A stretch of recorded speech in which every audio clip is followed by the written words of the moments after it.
5-second rule, people. Hey, I'm coming on here as I usually do every day to ask if you have taken control of your day, and also to be accountable for my own self. And it's all about gratitude. That's what they're all saying, and it's all pretty much true. It is true. When you are mindful of yourself and you are grateful for the world you live in and for your life and for everybody else, it really makes a huge difference. And it is vital that you invoke this. So if you're seeking and reaching out and being and part of a group that advocates that, then I think we're all in the right place, aren't we, to encourage each other. And so I come on every day on both my sites. I'm doing it separately today. I say both, I mean two. An inspirational group, which is rather large, and hopefully it's validating. We're a tribe. That's the way I look at it. We're a tribe of like-minded individuals that want to make the best out of their life. Hey Kim, how are you? And so we come on here to get inspired by other people and hopefully inspire other people ourselves. And so I get up every day and I do the 5-second. Some days are easier than others, let's just say. And even Mel Robbins herself has bad days. And what she does is she takes those and she spins them. She turns them into, here's how I got up. It's not a matter of falling down, because we're going to fall down. We're going to have negativity. We're going to fall back into our old habits. It's a matter of how quickly we can get up and recover, because we recognize that. So I'm always reading and always seeking and listening and trying to absorb to keep the mindset right.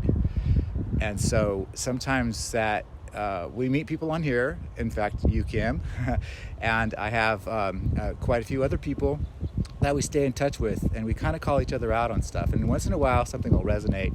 So one of the things is I have a tendency to go negative, and that is true, but sometimes I don't even realize I'm doing it.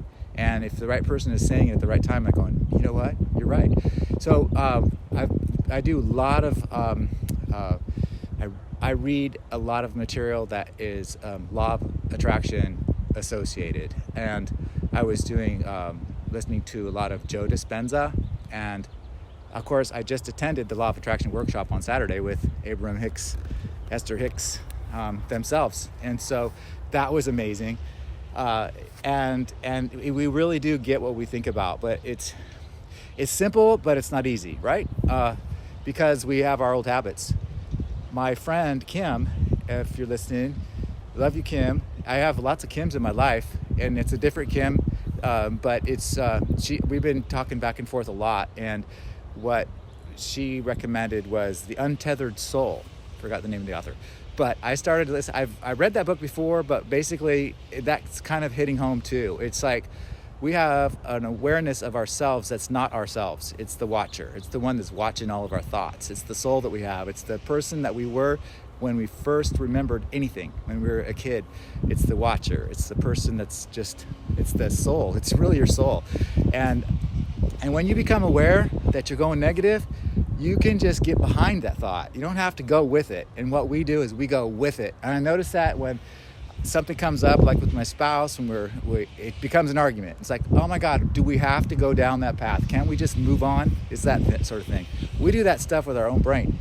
We're always arguing with ourselves. We have these conversations going on in our head that can drive anybody crazy.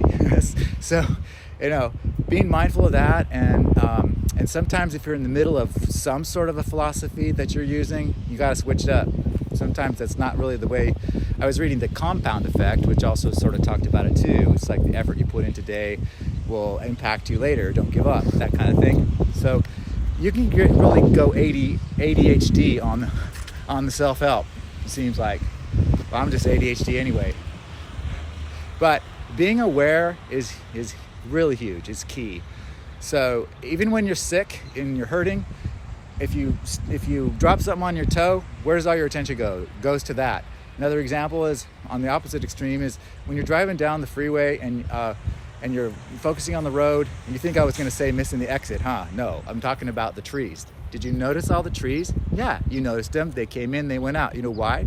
Because they weren't that significant. You were just passing them by. But that's how our thoughts are too. We need to be watchers of our thoughts, and we need to be able to identify the thoughts that we can let go, like the details in the tree. Now, if you're an artist and you want to draw that tree, fine, focus on it. but thoughts are the same way, and what we do is we dwell on the thoughts that we shouldn't dwell on, and that's what really jacks us up. I was real tempted because I'm on Mel's channel just to cuss, but I didn't. I held it back. I was being mindful. So anyway, that's the message for today. Just being mindful. And I spent a great amount of time with a client this weekend, only to find out they're not going to go through with what they said. It wasn't a waste of time. I'm not looking at it like that, but I was feeling a little sick and a little down, and I was like, oh no, we're not dwelling on that. We're going to make the best out of everything, and I'm going to knock out that tax audit today. I'm going to free my soul up from that burden, and I'm going to focus on all the really, really great stuff that's happening in my life. So have you taken control of your day? Have you gotten up with intention, and have you acknowledged and written down all of the things that you're grateful for? And if you haven't, you should. And then also think of something really amazing you can do for somebody else, even if it's just a phone call to someone you haven't talked to in a long time, a compliment to someone that's really down on themselves, or any sort of inspiration. It really does come back to you. So have an amazing, that's President's Day. Well, happy President's Day. And if you're a government worker or anybody else who's gotten the day off, good on you. I don't feel like I'm ever off, but that's okay. Yeah. Have a wonderful Monday, the 17th of February, and we'll talk again soon. Take care.